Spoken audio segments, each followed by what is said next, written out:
Well, hello. It's another Scoutcast from www.fantasyfootballscout.co.uk. I say another. It's the first pre-season Scoutcast we've ever done, Jonty. Welcome, gentlemen.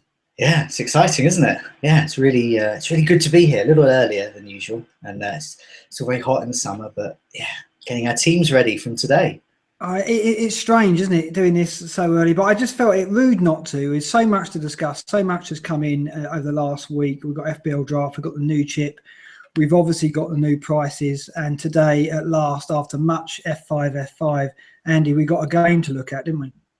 Yeah, looking forward to it. Obviously, already got the team picked. It's pretty good, to be honest. Have you? Yeah, I'm probably good to go until August right now. I think with the team I've got already locked in.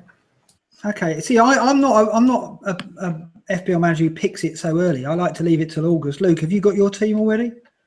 I wang one together, yeah, while I was at work, but a lot of tinkering to come, I'm sure.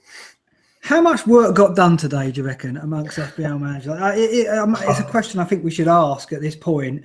How many people were just? I mean, Andy, I don't think you got about 10 minutes done, didn't you? By the looks of it. No, it wasn't that bad, but I think I emailed you. I said I had to turn Twitter off. I had to get rid of it and Fantasy Football Scout because I was just checking it.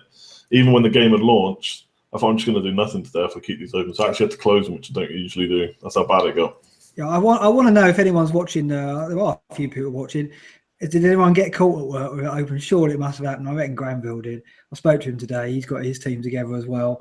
And Granville did the classic. Instead of putting the Scout League up, he put our old Work League code up on the site today. And so we had like an influx of imposters on the Work League that I used to be in there. So he did it again last year as well. So he did it 2 seasons running. Well done, Granville. Yeah, so if you got caught at work, let us know on YouTube, on the chat, or on the site later on when we stick this up. Yeah, I don't think productivity was very high. We were waiting, weren't we? I thought it was going to come on Tuesday. It arrived this morning, and when it did, we got stuck in. I have picked a team, but I normally just leave it till August because there's just so much still to decide. I mean, Jonty, the team you got now, what do you reckon? How many do you estimate you'll have come August 11th? I'd say often at this stage, I kind of have the basics. I think a lot will depend on formation, though. There's been a lot of talk, and we're going to talk a lot about it a bit later, about formation, what to go for. And you have to kind of do it to what the prices dictate, really. And at the moment, I've gone for a tentative 3-4-3 because I know that's what I'm familiar with. But I don't rule anything out. I don't rule 3-5-2 out. I don't rule 4-4-2 out. I don't rule any of those things out earlier on. It just seemed to work with me. I've tried it at the moment and it's not quite working. So we're waiting for some players to emerge during pre-season and waiting for perhaps new players to come in. Because I've already spotted a few changes within the price brackets. So last year we had loads of great 8 million and 8.5 million midfielders. We didn't have enough slots for them all. We had Ali, we had Ericsson, we had all of those Liverpool midfielders.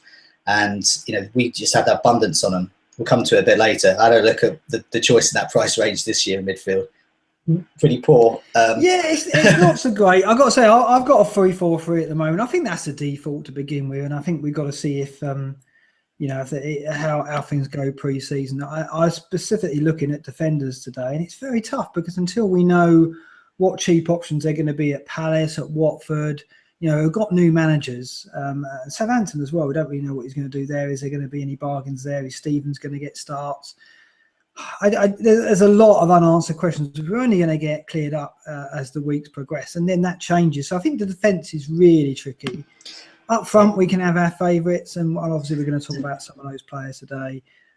But yeah, lots to change. So, Jonty, what are we covering? What is there to go through? Well, we're going to look at the player list, obviously. We're going to have a look at all of those. We're going to try and search for some bargains, see if we can give people some tips there. We're going to look at formation as well, some early thoughts there, talking about those price brackets again. Premium players to which to get in. We can't have them all. That was the saying of last year. Same again this year. We got a new chip, and we've got a new game, draft. FPL drafts launched as well. And some players have got some new little letters after the name. Instead of saying mid, some say forward, some say defender. So we've got reclassification as well to look at.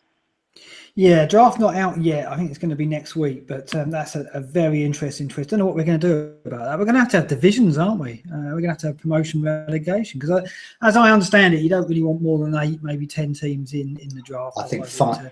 We'll come to it later. But it goes on longer than this ScoutCast, yeah, basically. 5 to 6 is the optimum. If you're getting above 10. Well, we'll come to it later about the scoring. You're not going to enjoy yourselves. Basically, you're going to struggle. You're going to struggle for strikers. Okay, let's get going. I mean, we'll talk about our teams perhaps as the ScoutCast unfolds. Let's touch on prices first of all. Then, what questions have we got on that? I mean, a lot of people, when the prices were being leaked, were flinching, and a lot of people were saying 0.5 too expensive. I don't have any real problems with the pricing, not surprisingly, perhaps, but it's. There's a few. I mean, Ozil, someone pointed out before we started, I think you were saying, Andy, that he's overpriced. And yeah, I think you're right there. And Tom Ince as well, John, to you, you were raising him. Yeah. So, I mean, what do we think about pricing? I'll come to you first, Luke, because obviously you were looking at the Sky game and their pricing because that came out a few days before. How do you think FBL have done with their pricing from what you see? Yeah, well, first thought is it seems pretty easy to make a team you're fairly happy with. The defenders are tricky, like you've mentioned. I'm finding that tough. But midfielders right across the board, they seem to be pretty good. I mean, Ali at 9.5, things like that I just think are crazy. I mean, Ozil's the same price as Ali at 9.5. That's where I think it really highlights that he's probably a little bit too much because I can't see him matching Ali's score at the end of it at all. Famous last words. Maybe he links up really well with Lacazette. But yeah, I really like it. I mean, I've created a team with 3 strong forwards, Kane, Lukaku and Lacazette. So I'm pretty happy with the team already. So I think it's not too hard to find. Hold on. Have a look at that. I said we're going to touch on our teams as we go through. I didn't notice that. How have you managed? Is your team here included? Right, you got Kane, Lacazette and Lukaku. Is that right? That's okay. Right, yeah. Right. So and then in midfield you've got Zaha, Coutinho, Lanzini, Ritchie, Tompkins, Cedric, Dawson at the back, and on the bench Clark, Rangel, and Messer. So okay, so you got the Rangel's a 4 million defender, most popular 4 million defender. I noticed. I think he's got 15%. But it's all about the forwards there. You're giving yourself the captain problem, Lukaku versus Kane every week. So what's the chances you're going to go forward with Kane and Lukaku? To be honest, I don't know. I'm more scared into Lukaku at the moment. I think his ownership's the highest overall. I think it's like 40% or something. Last time I checked. With the fixtures and the ownership, he's more of a scare pick for me. I don't really fancy him all that much. I may not end up with him in the end, but for now I just think I've got a kind of plan with him in my team because it was just too scary not to have him. So yeah, I guess we'll see on that one. Kane's probably the only one who's pretty much a dead cert for me. I just feel like I have to have him after his end of the season, and yeah, it just makes it easy every week for the captain. So Andy, I mean, let's talk about Lukaku while we're on it. He is going to be the most popular player because we've seen it. Man United obviously got an army of people who play FBL. They'll have the biggest supporters league. And we saw Ibrahimovic, the most popular player. Lukaku will probably be the most popular player now right the way through the season and probably the most popular captain in most weeks, no matter what Kane does. Do you think he's going to match Kane over the season? Match him? I don't know. I think he can get close. I think for the million difference, I think he'll get very close. He's shown he can score goals.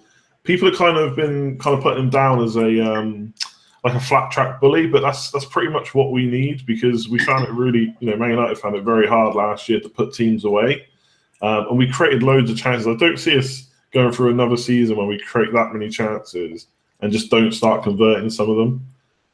So to me, he was the first name on my team sheet, maybe unsurprisingly so when I was so in love with Ibra last year. But I think for 11.5, yeah, he's going to be on my team. He will not leave unless he gets injured, and hopefully that won't happen.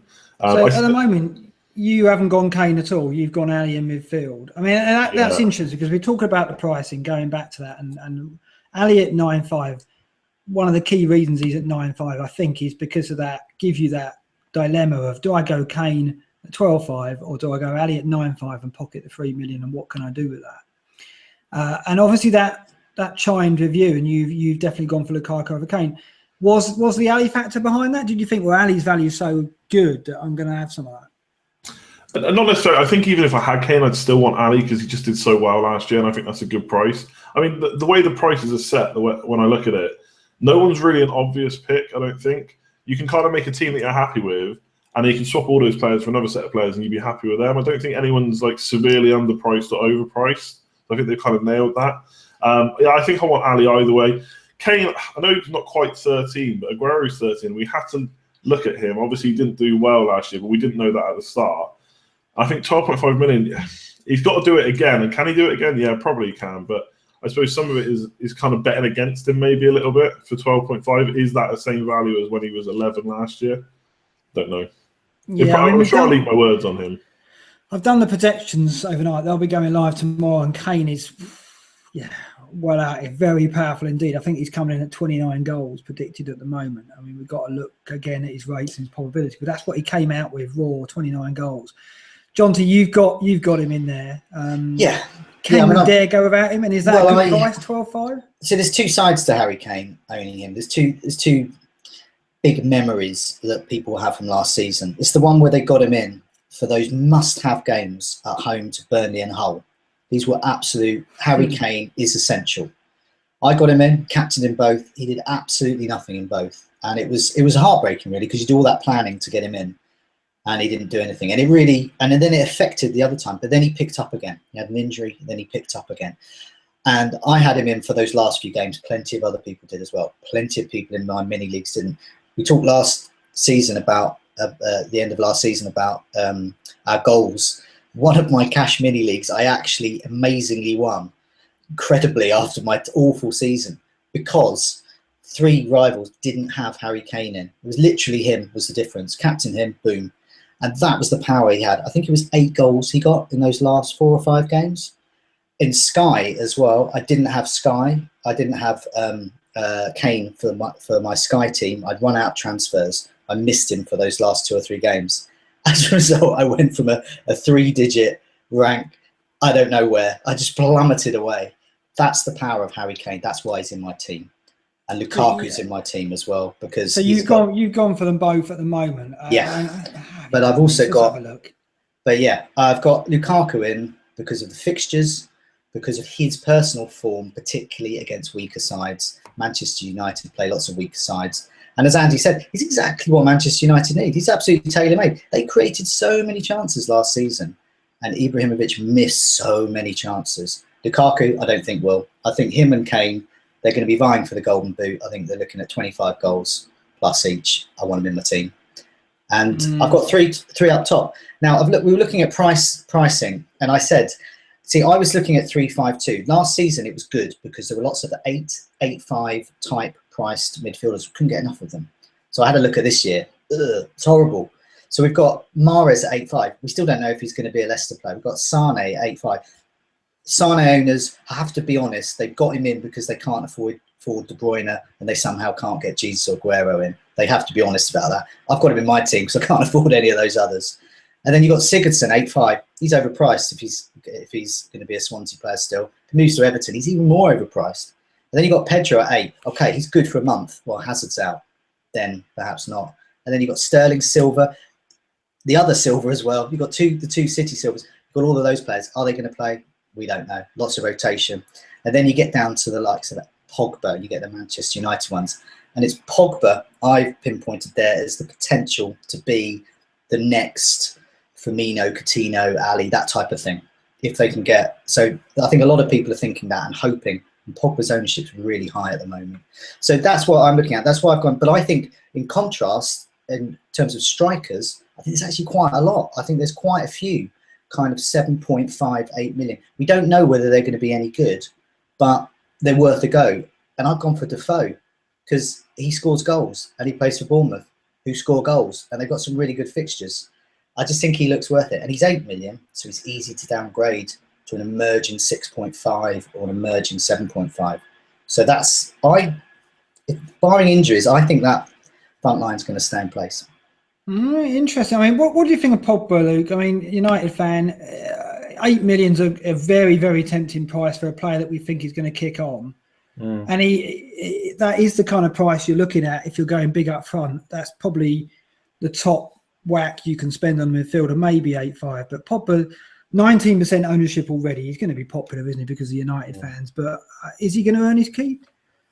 I think it's a choice between him or Lukaku, really, isn't it? If you I think most people want to cover those fixtures for Man United, and with obviously a lot of expensive forwards being wanted, like Lacazette, Kane, etc. I think a lot of people will therefore turn to Pogba because he is just that really good price, 8 million.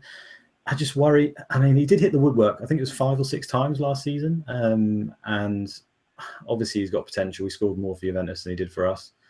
I think he's got this bro-manship with Lukaku. They seem to be like best buddies. I wonder if that will translate into the pitch. If we push further up, sort of supporting them, and they're both like physical beasts. They could just dominate teams, you would have thought. So I think there is strong potential there. For me, I would like to see, before I went there, I think I would like to see how he does in the first 3 games, because he's 8 million. You could probably quite easily downgrade someone to him. So I think I'd probably go for the safer option in Lukaku. But I do expect him to outscore 8 million, but maybe not as much as other people do. I think people are hanging quite a lot on him, to be honest. So, Andy, you've got to have one of these two, haven't you? You've got to have Lukaku or Pogba. Just because United's fixtures, I mean, they're very strong over the first 8, as are Southampton, but Southampton don't have the obvious targets, whereas United certainly do. So you've got Lukaku in there at the moment. Do you fancy Pogba as well? I've got them both, yeah. You've got them both. Okay, you're going big, aren't you? Yeah, I actually, Johnny will tell you, I think he did as well. I earmarked Pogba at the end of last season before I had even seen the prices. So when I saw him at 8, I thought he's in. He's nailed on. He produced some pretty good stats last year, but didn't kind of convert. And like Luke said, he hit the word up quite a bit. He's nailed on. What will convince me to keep him is dependent on our signings. So the kind of thinking with Man United is that we're going to sign a defensive midfielder and start playing a bit more 4-3-3, and he's going to be the one that gets to go forward. And I think then that'll make him more valuable. If we stick to the kind of 4-2-3-1 and he's in that double pivot, I wouldn't be so sure about him then. But I think in general, Man United midfielders are probably maybe not underpriced, but they're going to perform better than their price. It's just picking which one, because Mkhitaryan is the same price, and if he keeps his place and is in the starting 11 week in, week out, he could be a good pick. It's just I know why everyone kind of doesn't want to go with them because of how we performed last year, but I just don't see that again this year.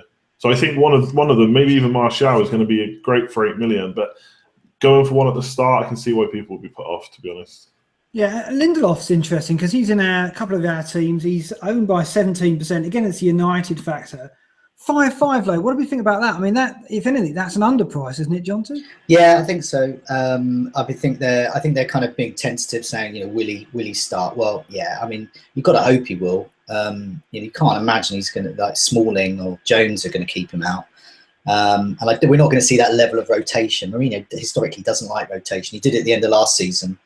He almost in press conferences seemed to be spiting the FA and the Premier League for not giving some special dispensation because of their Europa League involvement. But I don't think we'll see so much of that, and I think he's going to be there. And yeah, I mean, you look at Bailly at 6 and him at 5.5, it's a no-brainer.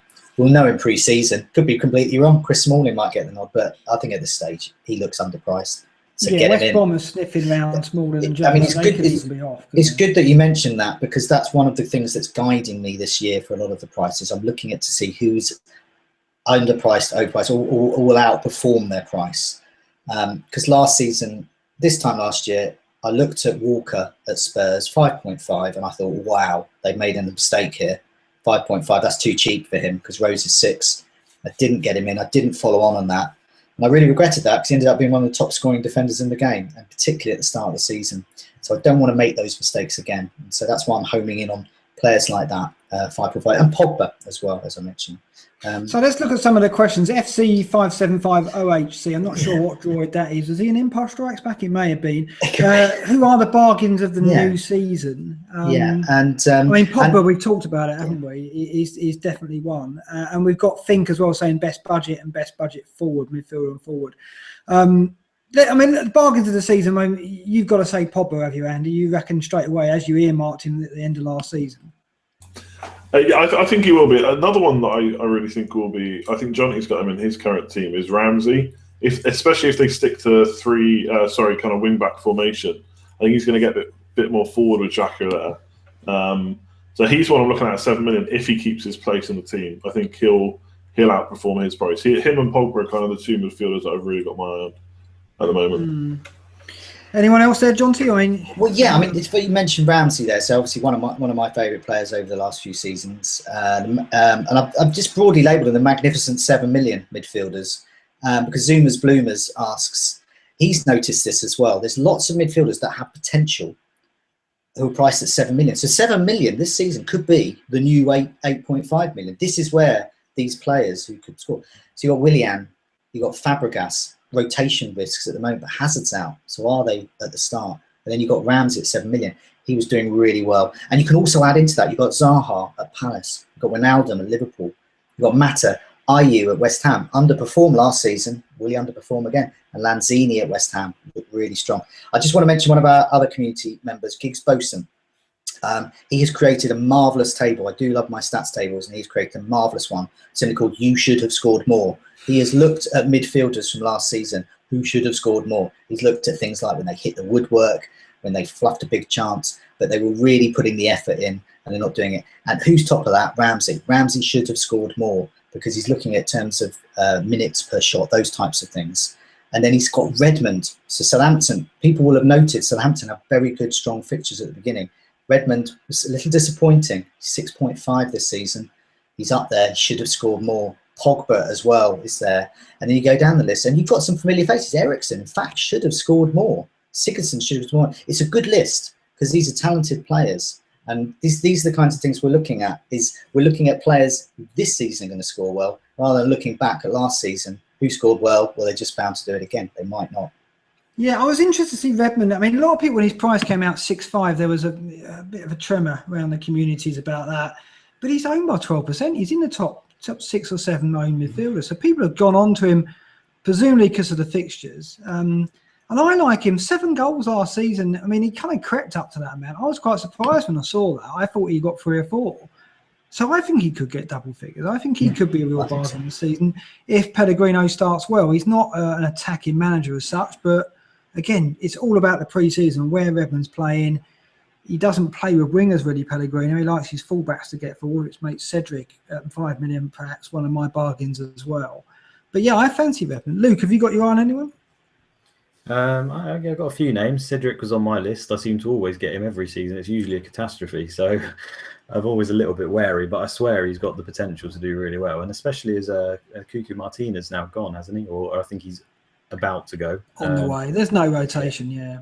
Yeah, so obviously the new manager factor, you've got to worry about that. But with the fixtures at 5 million, I think Cedric's got real potential. Similar to what Jonty was saying about Walker, Trippier at 5.5. I just think, obviously we're dependent on the Walker situation there, but they got 17 clean sheets. Everyone knows how good he was towards the end of the season, attacking-wise. I think, if Walker moves, I think you'll see his ownership go through the roof. I think he's going to be a great option.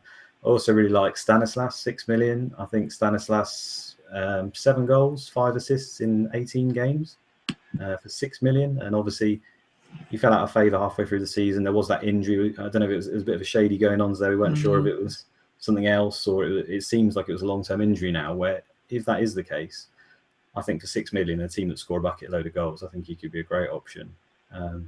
So yeah, him, Lookman, 5.5. I really think 5.5, that's a good price for him. And if he's starting in that Everton team, obviously the new forward up front, we don't really know what he's going to be like. We've got the new midfielder, Klassen or whatever. It's going to be tricky, but I suppose the good thing there is they've got terrible fixtures, so we can just wait till they've gone. If Lookman's starting and he's doing well, I think he could be a great option at 5.5 later in the season. Yeah, I mean, that Everton team, we want to invest in that because it's an exciting prospect. What do we think about Rooney? Because 7.5, no, we haven't mentioned him yet. I mean, that's an intriguing price. I mean, Andy, you got any views on him at 7.5? I really want him to do well. I really want to get him in my team, but the evidence doesn't suggest that he's going to get into that team and start scoring goals. I just don't think he's got the legs for it anymore. And they keep getting rumoured to be in for other players, Giroud, Benteke. So it doesn't look like he's necessarily their first choice.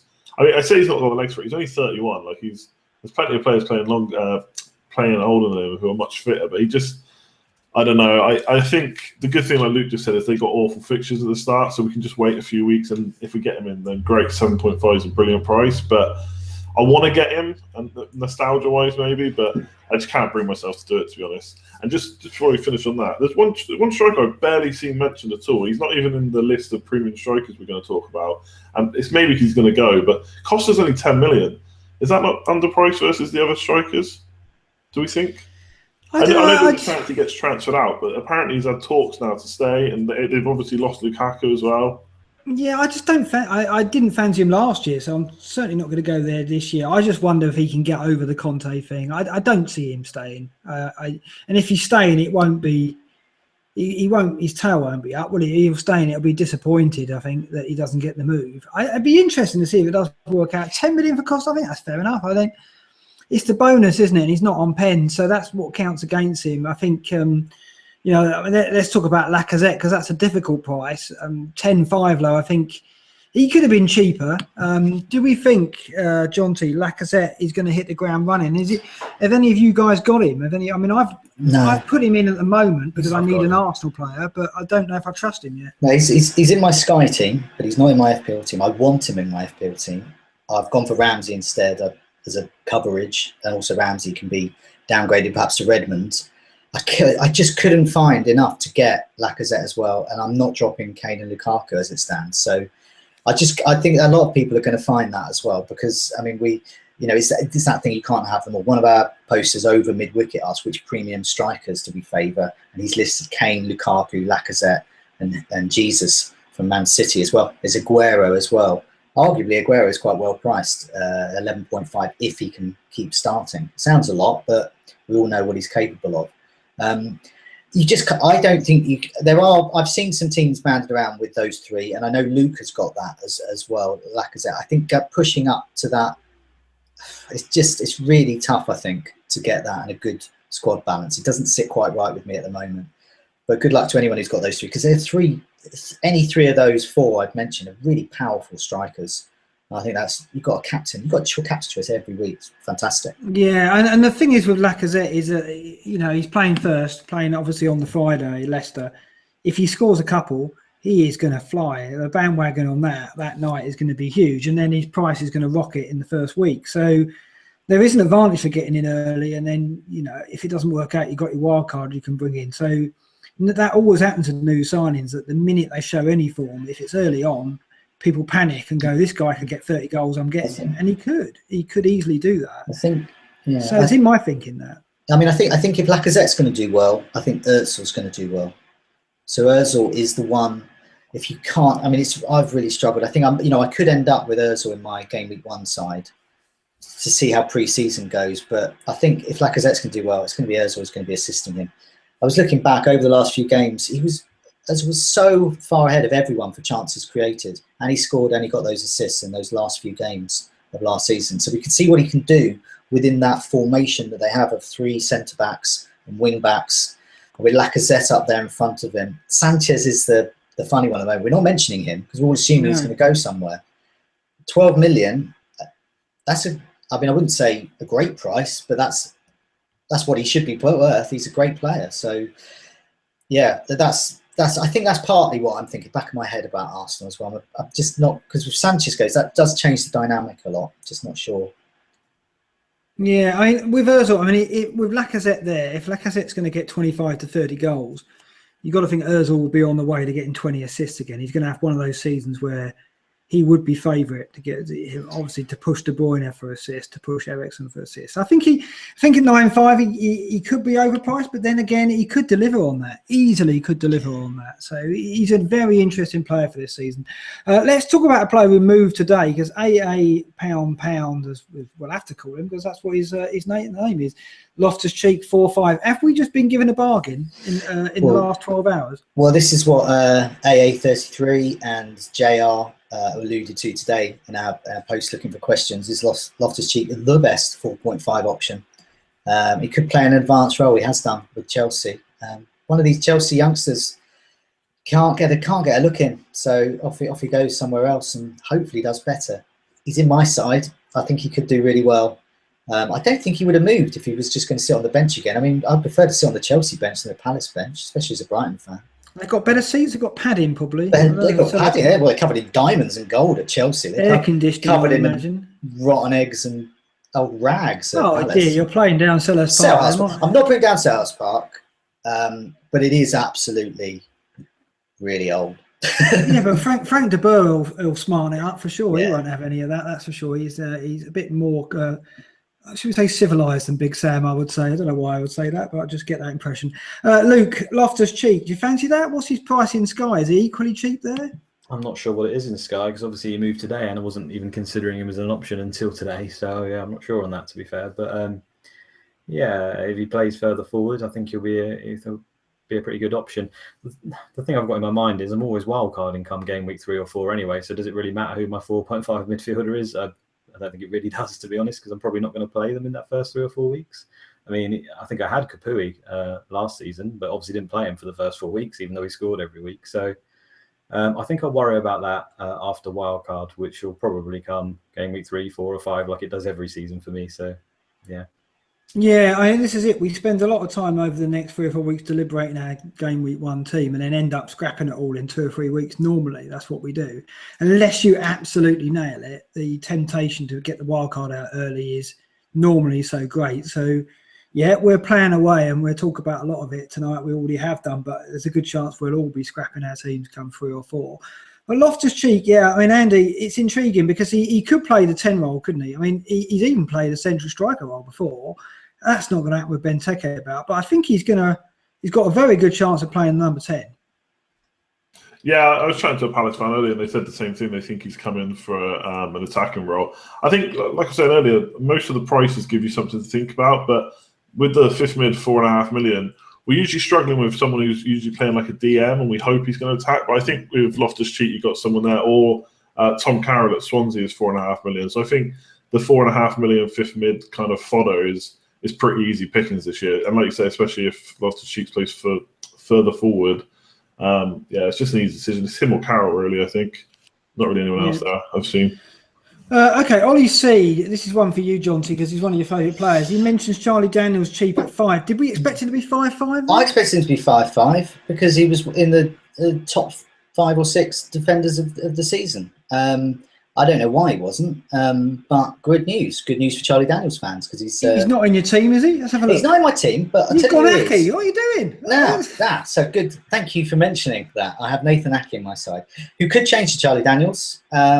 One of the reasons is, so there's another table. Here's another table for you called bonus magnets. Now, Fantasy Football Scout has now got baseline bonus in their members area, which is great because what that does, for those people who don't know, it strips away all the bonus point system you get for goals and assists and those types of things, and you're just left with all the other stuff that no one really knows about, the tackling and the passing and the chances. So we looked, so with that, you can now look at minutes per baseline bonus points. So this is how many of these kind of bonus point system points they're racking up just simply for playing, for turning up and doing what they do. At the top, who's there? This is for all players, by the way. It's Nathan Ake. Up there he is, right at the top. So I'm thinking that Bournemouth, he's going to be getting the bonus points for Bournemouth, especially if they can get a clean sheet. The player that also that Luke mentioned, Trippier, as well. He's another one there. He's a real bonus point magnet. So if he becomes the regular fullback there at Spurs, he's got no competition. Brilliant. Get him in. 5.5. That's a bargain. And there's Fabregas there. There's players you would expect as well.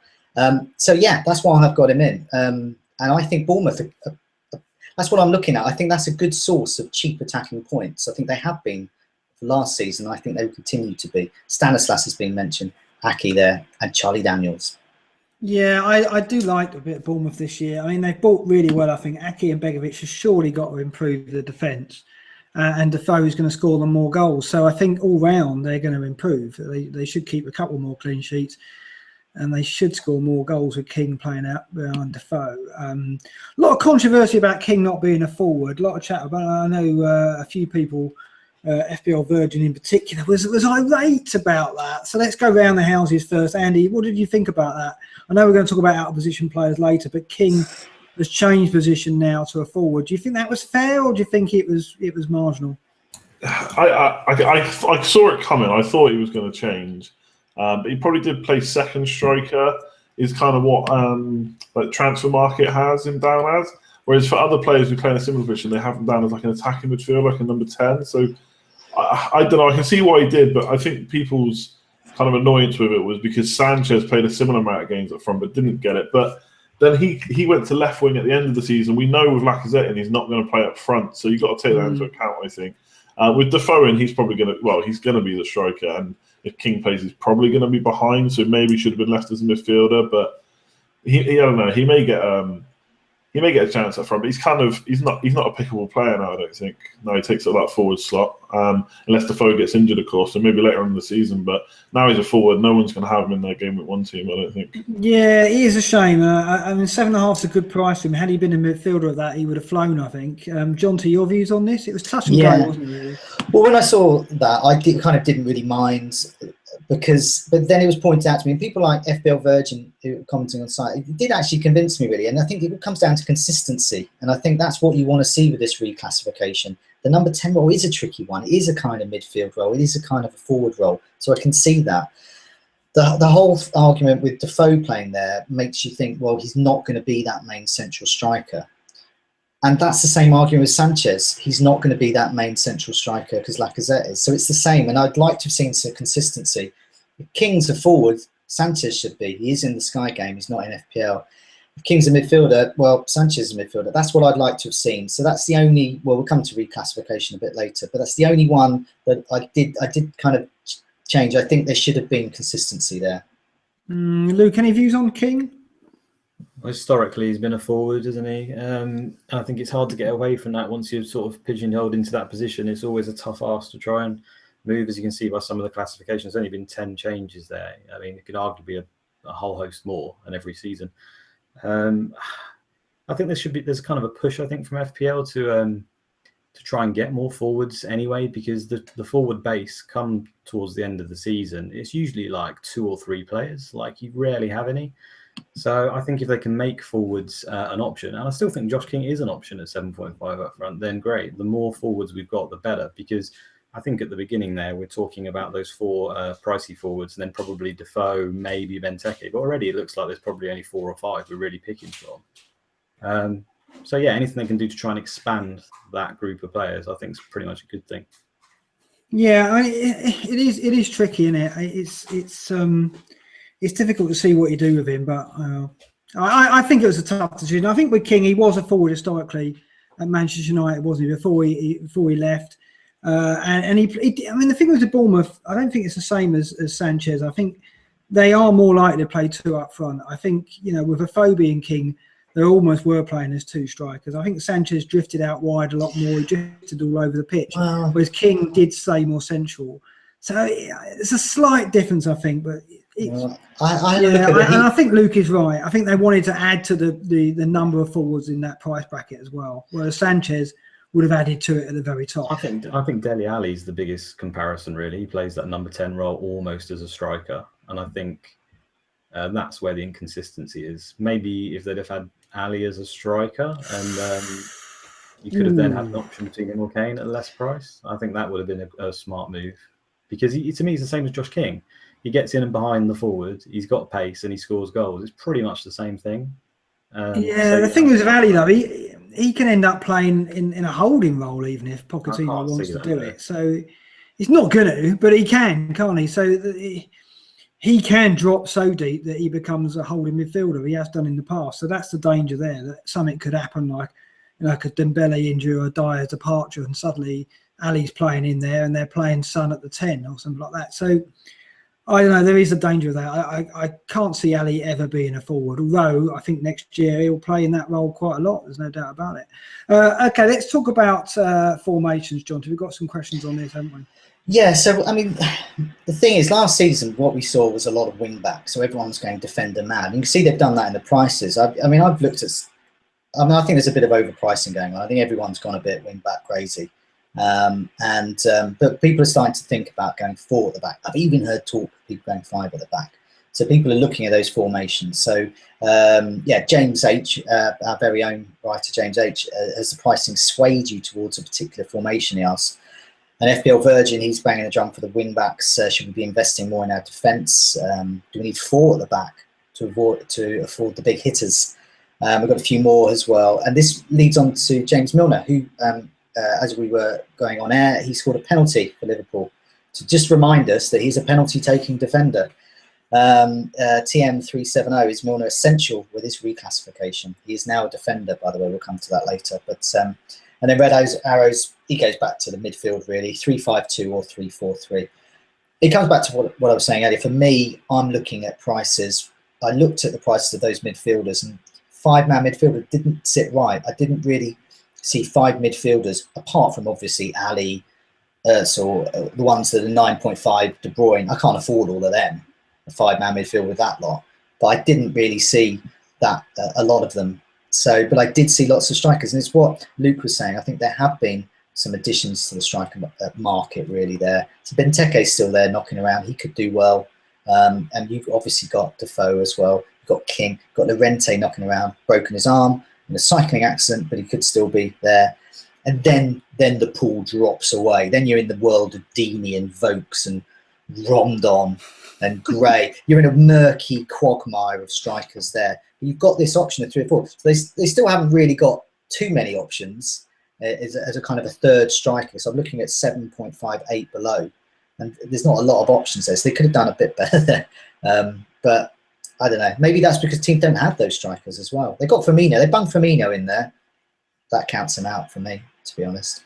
Well, interesting you say that. I don't think it does. I think it makes him more attractive for me. He's in my team at the moment. He's getting less points, and that makes him more attractive. No, well, not necessarily getting less points. If you look at where he would have come last season, I think he would have come 5th amongst forwards. So he's getting less points, but he's getting less points as a forward and then frees up a midfield slot. It depends what you can do with that midfield slot and what else. Is he going to, him and Defoe, who's going to get most points? I think it's very close because Firmino got 11 assists, 11 goals. So, you know, Defoe doesn't get any assists. So yeah.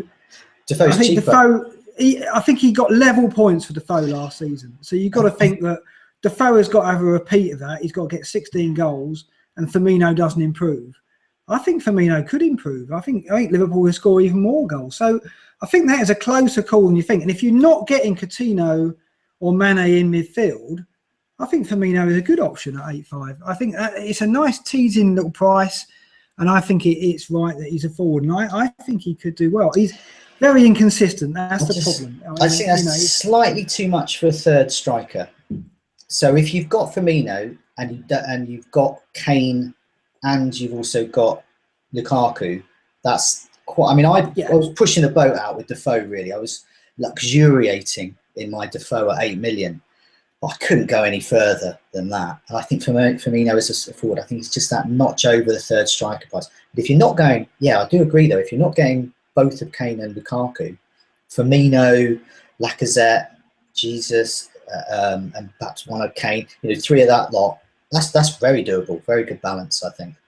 Well, let's go back to formation because Milner is interesting. And he was a midfielder last season, and a lot of people were jumping up because of his penalties. I think he got 7 penalties. He may not do that again, but he could easily. And his bonus would have been high as well, getting forward, lots of crosses as a defender. I think he came second behind Cahill in the rankings. Is it gonna push us into playing forward at back? Andy, would you ever consider? We've all gone 3 at the back at the moment, but would you ever consider getting someone like Milner and then taking on the 4? I would definitely consider it. I don't see myself ever going through with not just playing 3 at the back.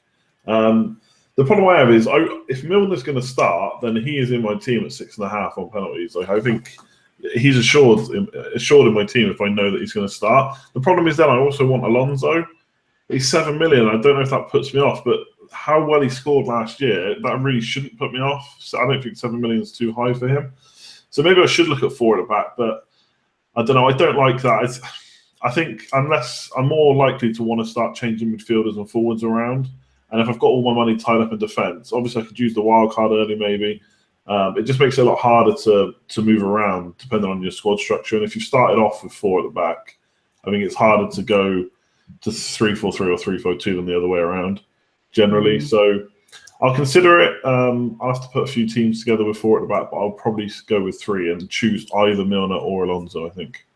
And you, Luke, would you consider it? I mean, Alonso and Milner, they're more or less playing as very attacking fullbacks, if not midfielders in their respective teams. I mean, they get forward so much, don't they, on that left-hand side, both of them. are they an answer? And would you even think about doing 4 at the back and getting one of them in, or even both? I think when you look at them in isolation, like compared to midfield players of the same price, they are a good option. I'm not such a fan of Milner. I don't think you'll get as many penalties, but maybe you will. I don't know. But in isolation, I think they're good options. But the thing is, people seem to forget about the 4.5 million option. And I mean, the midfielder, yes, Loftus-Cheek may have just presented us with one, but otherwise you're getting 2 points, 2 points, 2 points. A 4.5 million defender could do really well. He could score quite a lot of points. So I think you've got to look at it as the 2 players together, not just that individual. I could get value out of a 4.5 defender quite easily. And the midfielder, I'm not so sure. Loftus-Cheek, maybe. But so I think you've got to look at both of them. And for that reason, I don't think I'd really go for at the back. Early on, yes, potentially, because I'm not too worried about structure, because I'm pretty sure I'll be wildcarding. That's when I worry about the structure. So like for my team, I've put all the money up front at the moment. So I think early on maybe, but I don't know. Moving forwards, it's the 4.5 million midfielders that sway me on that one, and defenders. Yeah, I mean, the thing about if you get it wrong at the back is they don't tend to go up in price very quickly. So, you know, if Alonso and Milner look like they're going to fire straight from the off and get a lot of points, they're going to go up 0-1, 0-2 in 3 or 4 weeks. But if you miss out on a midfielder, if Ali goes crazy, you don't get him, he'll be 10 million in a week, well, 2 weeks. Because he'll just shoot up in price. So because midfielders and forwards just tend to attract the transfers quicker than defenders. Defenders got to do something pretty remarkable to go up 0-3 in a week. It just doesn't tend to happen very much, not even someone like Alonso. So that is another concern for me. I think you can afford to sit back and wait what happens in defence, whereas midfield and forwards, you've got to get on some bandwagons early or have them from the off, I think. So yeah, I think we're all going to go forward with 3 at the back. But I don't know. I think, like you said, Andy, I think it's a case of building a few more teams, doing a few more configurations and seeing what happens. And events like tonight, Milner getting a penalty, like you said, Jonty, it's a little reminder, just a little nagging reminder that he is there knocking about, and that is an option to us. Okay, next set of questions, Jonty. What have we got to look at? Well, just coming back to reclassification, really. So we were, I mean, we've already mentioned Milner. He was a big one, really, moving to defence. We mentioned Firmino there. We mentioned Josh King as well. There's a few others knocking around as well. I'll just kind of run through them, really. So a lot of them are kind of, we don't really care about, but I'll just kind of run through them and then you can kind of wade in. Trent Alexander-Arnold. I don't even know who he is, but his old position was midfield at Liverpool, and he's now a defender. So I don't really care about that, and I'm sure no one else does either. Victor Moses is now now a defender. So that's pretty good, actually. That's pretty good. He's 6.5 though. But yeah, so you've got assists and clean sheets there. Sam McQueen, Southampton player, midfielder, now a defender. Once again, we don't really care about that. Ahmed Musa, well, he's moved from forward to midfield.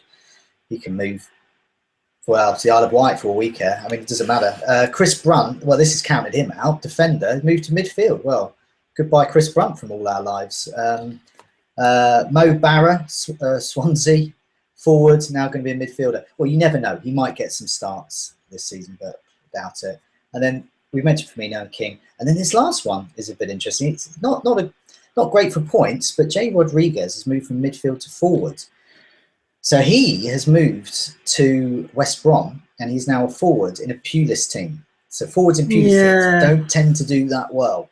Nevertheless, he should get some starts. He should get certainly more starts than Southampton. And he's coming at 6'5", hasn't he? And he's coming at 6'5". So this is another rationale why I've got Defoe in. I think that 8 million Defoe, I think he's downgradable to the likes of an emerging Rodriguez at 6'5". So I'd love to save 1.5 million and invest that into my midfield. Get like Ali in, for example. Do we see Rodriguez emerging? I've got doubts about. I don't know if he is the same player he was. And in that West Brom team, who just don't create chances. I mean, a Pulis striker. They set pieces, don't they?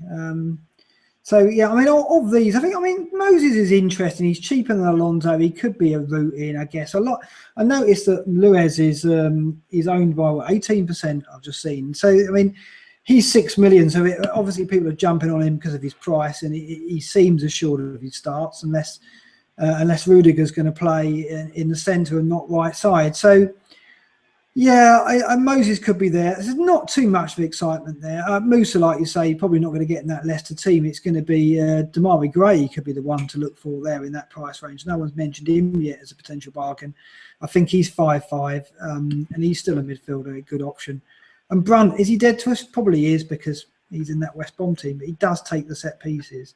So Firmino, we've all talked about. I think he's the most interesting one there, apart from the King situation. I think he's going to do all right for us. I think Andy's chomping at the bit to talk about Chris Brunt for a minute. Does he really? Does he really want to talk about him? I mean, what have you got to say about Chris Brunt? Are you going to moan about the Macaulay goal again? He's in my team. Yeah. I did see that. So what's the thinking behind that? The thinking is he's cheap. He can get the odd goal. He's on set pieces. He's not someone I'd want long term. But West Brom have got really good fixtures to start. So obviously, you've somewhere in game week 1, when obviously we've built no squad value, you've got to make a compromise somewhere. So Chris Brunt 5.5. I don't know. Obviously, this could change, but I don't know. I might get him in just for those good starting fixtures and just see if you can get me something, and then maybe wild card him out. Have you gone for a baggies defender? Because Luke's got Dawson in, and Foster. I think it's a very good pick. You've gone Foster, yeah. Okay. Yeah. What do we think about Foster? He's coming at 4.5. Now, he was 4.5 last year, didn't do anything. This year he's 4.5. Only De Gea's got more ownership at the moment, so everyone's jumped on Foster at 4.5. I don't really quite understand that. I think he is a good option, and I may have him. It may be the way I go, but I'm surprised he's proved so popular, because it's not like he's gone down in price. So, Andy, what do you think is behind that? Is it just the fixtures?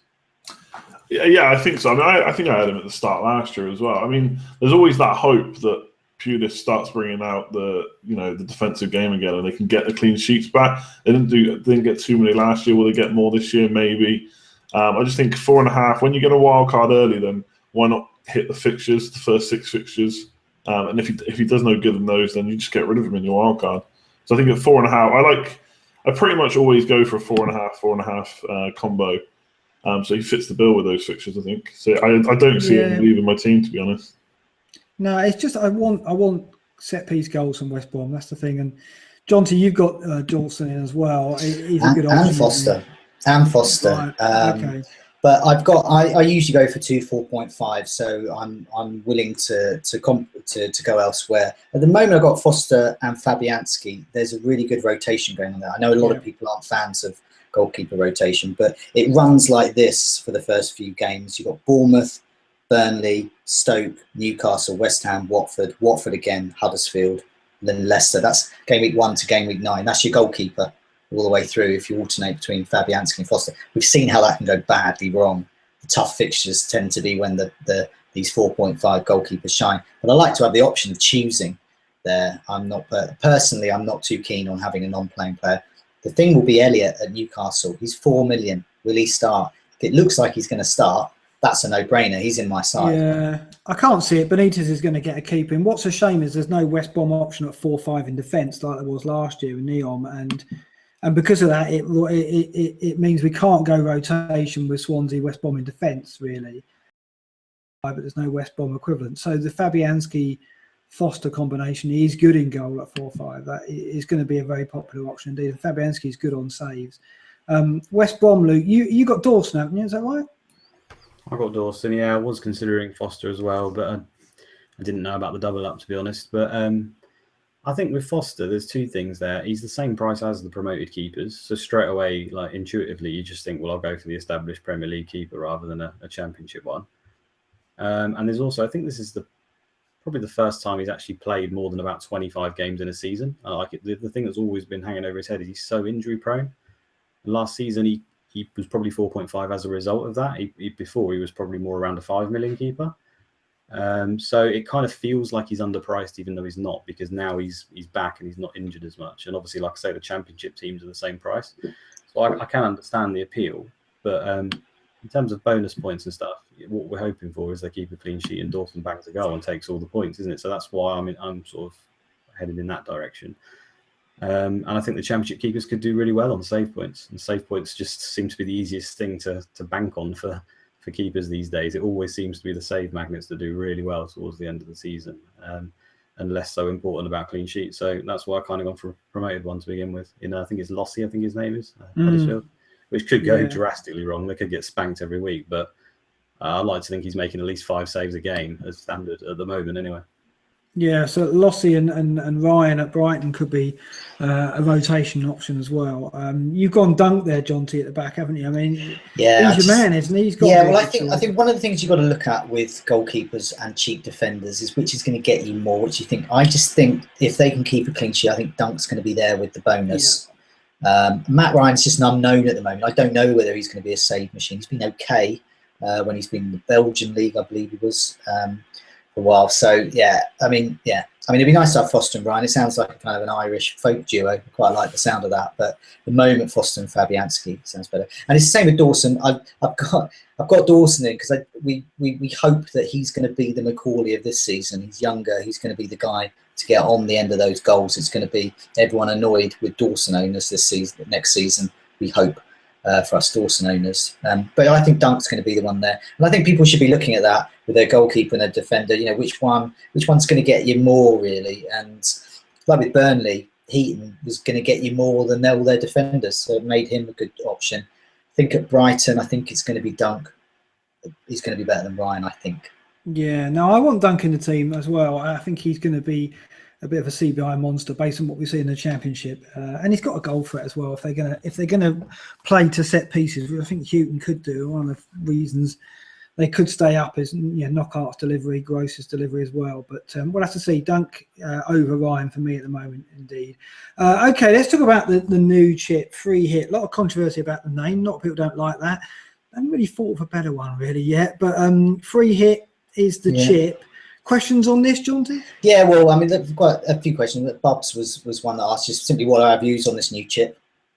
I mean, my answer, I'm going to mention another of our community members, later risers. So I personally like it. I think it's got lots of potential. It replaces the all-out attack chip, which was absolutely appalling.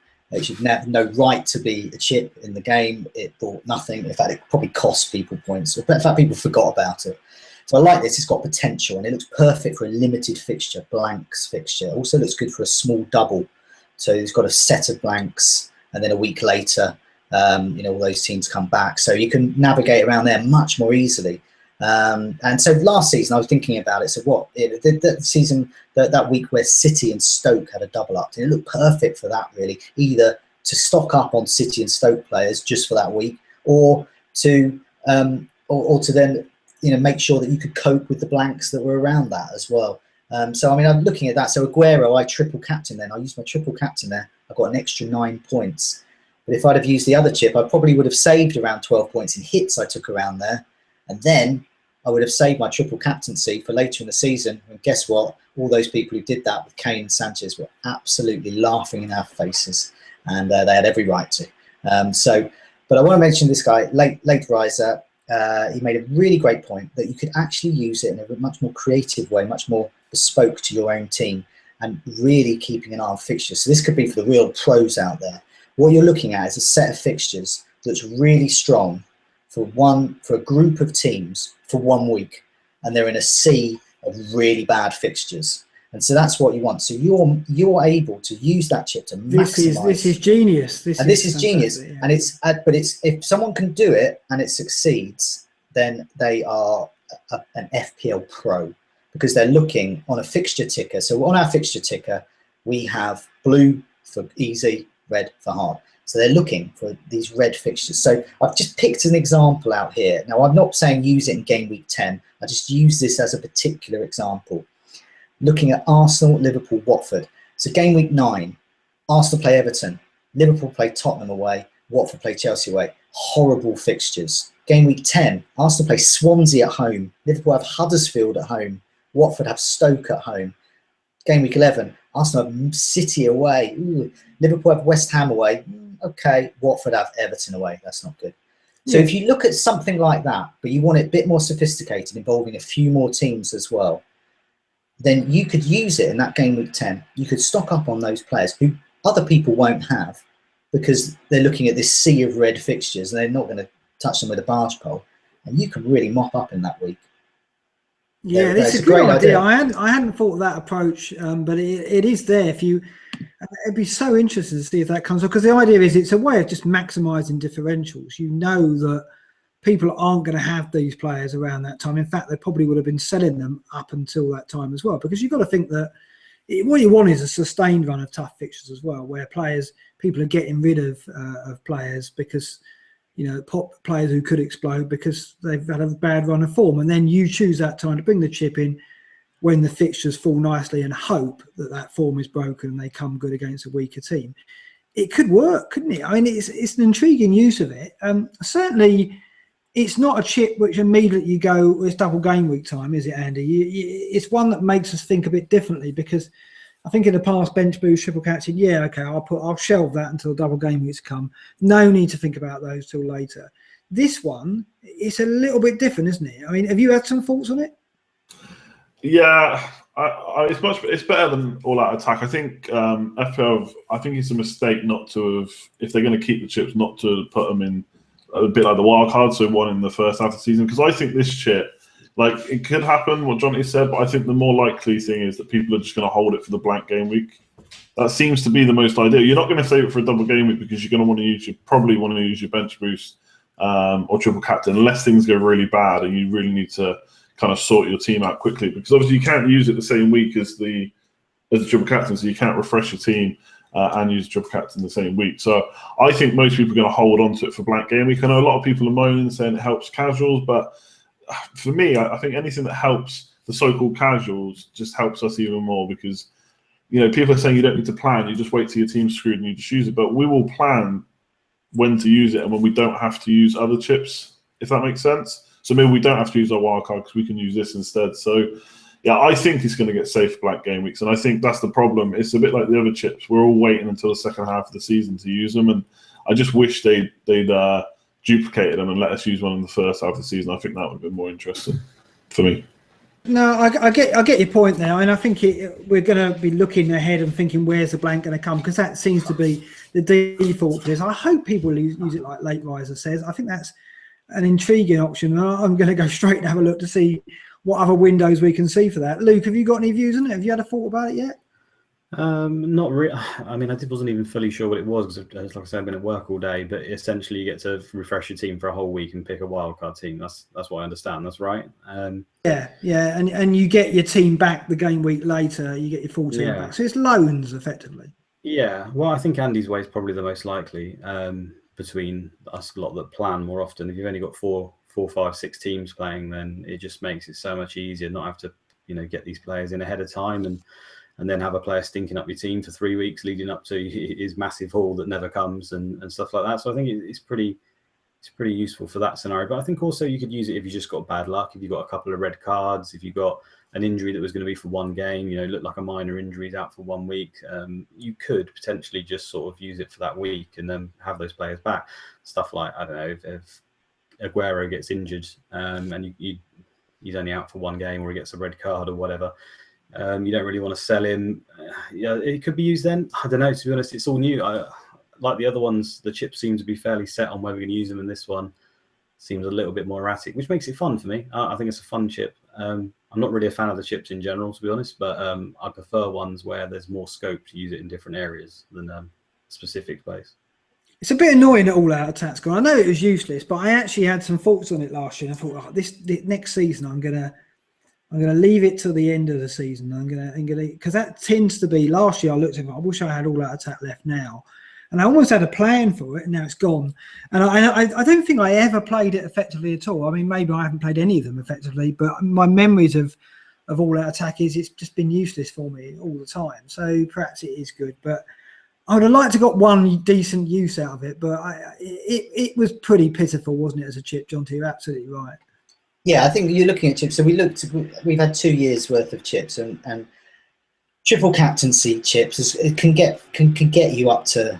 Well, I don't know. I mean, it's got us somewhere between 10 and an extra 25 points. And same with the bench boost, really. I mean, we're looking at really, somewhere between 10 and 25 points being. And you looked at all out attack, and it was like 3 if you're lucky. I think I lost points on both times I used it. It was hopeless. This new chip I like because it's got potential, and it's much more tailored to people as well. I mentioned those other techniques there. Something that Luke touched on there about if you've got so there are times where you've got maybe 3 players who are out injured, they're suspended, and these are big players, and you kind of don't want to lose money on them, get rid of them. And if they're really integral to your side, it could be that just that 1 week hit to get, and then you get them back in again when they're back from their suspension. That could work out. So that could happen if someone's unfortunate enough to have like 2 or 3 of their premium players red flagged for a week. Pretty rare, but it could happen. Yeah, and also, I mean, we're going to have some interesting rough or smooth. If anyone plays it and ends up with their team they got rid of outscored the team that they got in, it's totally possible, isn't it? That would be me. Yeah, I mean, it could totally happen, because even if your team is ravaged by injury, you could, when you play this chip, there's no way you're going to play this chip and only make 3 or 4 changes. I think you'll play this chip and you'll make, you'll have a different 11 effectively, aren't you? It's just too tempting. So I wonder whether we're going to see instances. If you obviously win a blank, it's not likely. You're going to home in on those 8 teams. There's no way your existing squad would have outscored it. But otherwise, you play it in other game weeks. You do risk that. You do risk like, I should have kept the team I had. Yeah. So it's going to be a very interesting chip to play, and it's going to create some good stories, I think, throughout the season. And I do hope we see it played in more random places. I think we said like at the end of last year, we want the chips to be more interesting. We always want to be forced, like Andy says, to play them in the first half of the season or play one version of it, just to see how we would use it outside of a double game week scenario. And the same for this one. I want to see people not use it in the blank, but I think, like the other 2, I think it is going to get saved for that situation, because it's kind of inevitable the FA Cup will cause that. Okay, let's talk about the last new thing, which is FPL Draft, Jonty, isn't it? Yeah, so this is a new format, very popular in America in particular. We've got a really good community article by Have a Nice Day. I do urge people to have a look at that. He's got some top tips for success. He plays it a lot for all sorts of sports, particularly in America. It was our most shared article of this week up to the launch today. So that proves how popular it is. So lots of particularly Americans get very excited. I'm excited too. I really enjoyed game Dugout last season. Dugout FC do 1.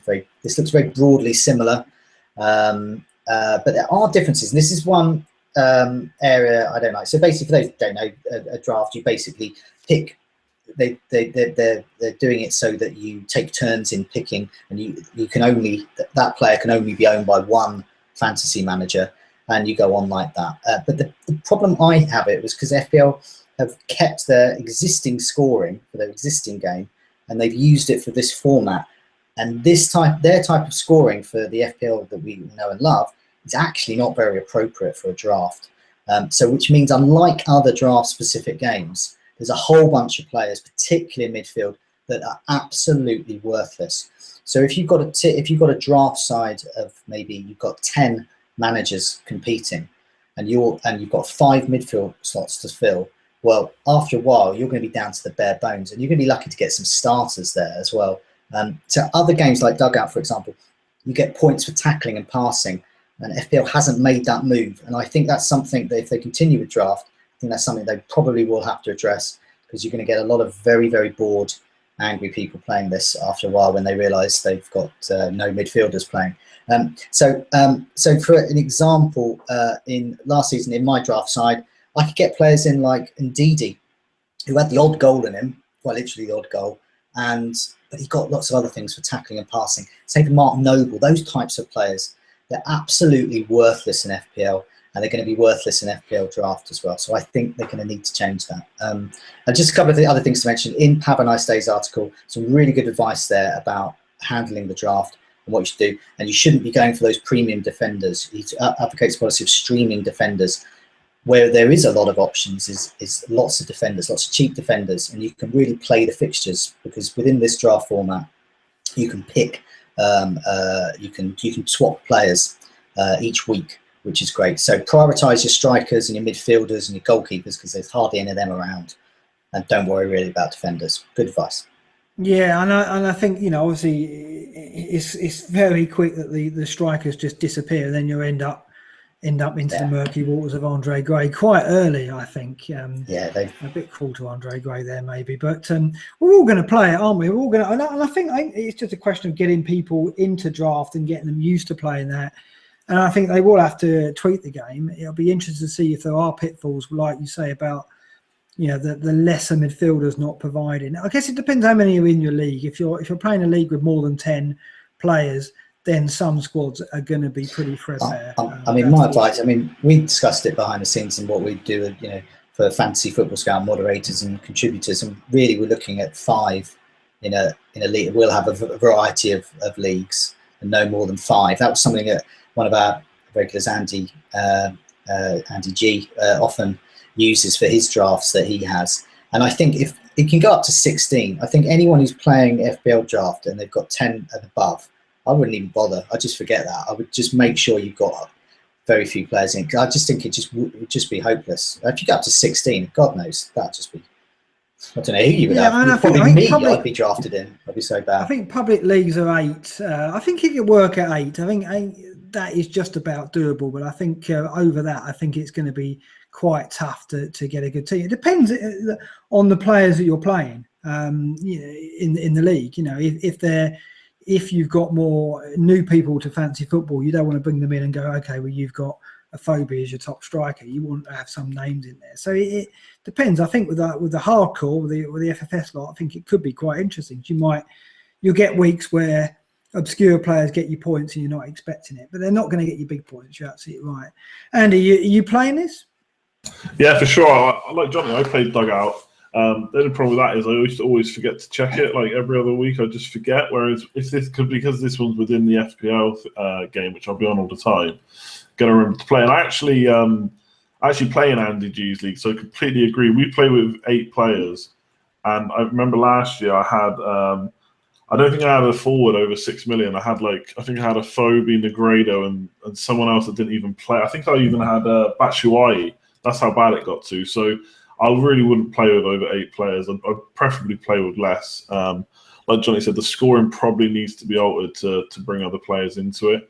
But if you can get a league with players that are really into it and will actually make transfers, it's really interesting, especially in the second half of the season where you start picking up players that at the start of the season weren't good picks, or players get injured. Like you get that cheap defender that now comes into the team, and if people are on the ball and they start bringing them in, it's really interesting. So I'll definitely be playing, and hopefully I'll remember every week to make my changes.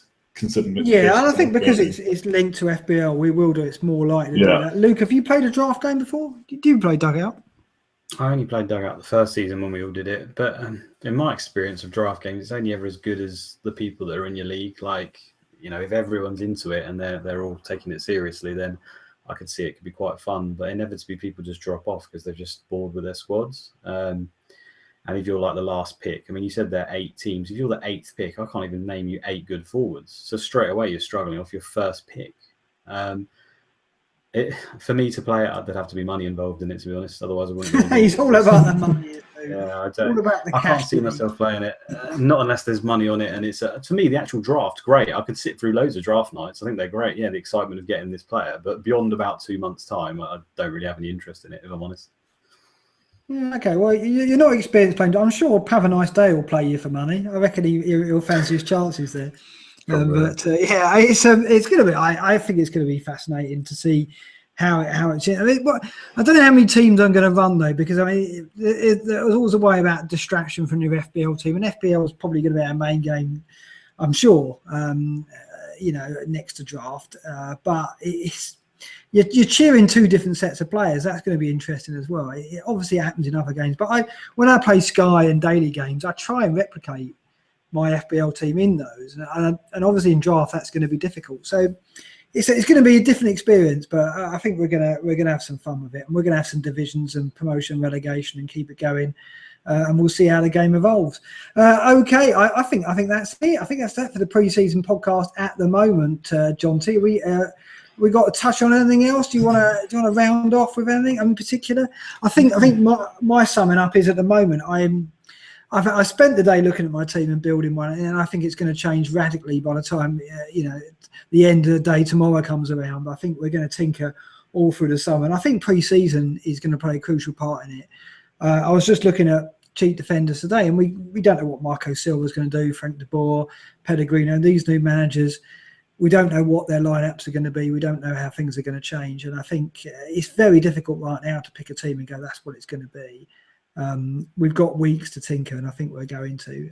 So it's fascinating to see what we put together. We're going to come back in a couple of weeks, I'm sure, and do another one of these. And then obviously when the season starts, it's going to be every week.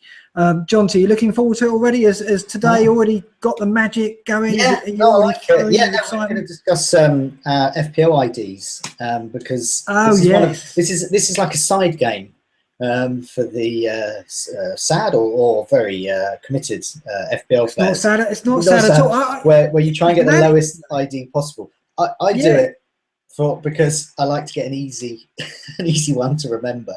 But yeah, I was there as it opened. The second it opened, game updating, and then boom, it was there.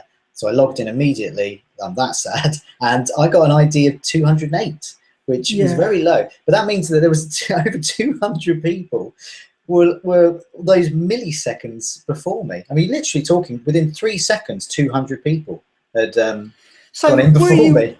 Were you F5 in? Were you waiting and just? It's coincidence because I was actually working, and there was a bit where I'd submitted some piece of work, and then I was so I thought, I'll have a look, and it was still updating, and then I just clicked it again, and boom, there it was. So it's just a bit of luck. I could have been making a cup of tea, and 10 minutes would have passed. Luke, what did you get in the end?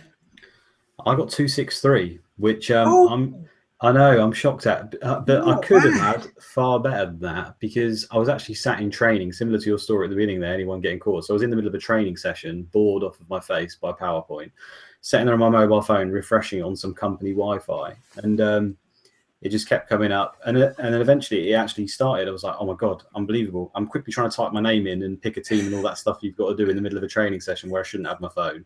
Auto-select, Yeah. I've clicked submit, and nothing's happened, and it's gone back to the original screen of it's updating. So I'm worried, have I got a team there? Has it been so quick that there's so much server stress?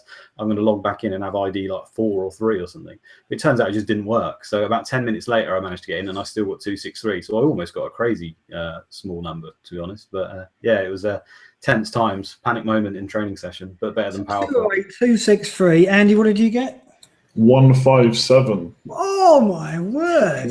What? Yeah, interesting. So, like, I work with there's a few moderators at work, and they were pinging me, telling me that that they got past the update screen. And funnily enough, I went onto Twitter and I saw Luke say that he'd got to the auto pick screen and then got logged back out or something. So I thought, well, I better start trying now. And I got straight into the squad. So just auto picked. It didn't work first time, so I just refreshed, got back into auto pick, and quickly renamed my team, and bam, there we go, 157. So I got 370. What's going on? I meant to have got there first, weren't I? Everyone was saying, "Oh, Mark's going to get number 1." I got nowhere near it. 370. I'm last out of you 4. I'm ashamed of that. I thought I was going to beat Andy because we didn't talk about this before we were going on. I heard that Jonty got a low one. I didn't expect Luke to get lower. Andy, you shot me. Wow, that's amazing. Well, 370. I was quite happy with that until tonight. Now I feel totally inadequate. Let's hope that doesn't continue for the rest of the season. We'll see. It's not ID that counts, though, is it? It's not. Doesn't count. It's all about rank. I would say that now, though, wouldn't I? Okay. Thanks very much, gentlemen. Thanks for joining me. I'm a bit more down about it all now. It's a good night for me. Good night from me. Good night. And good night. Good night, all. See you soon.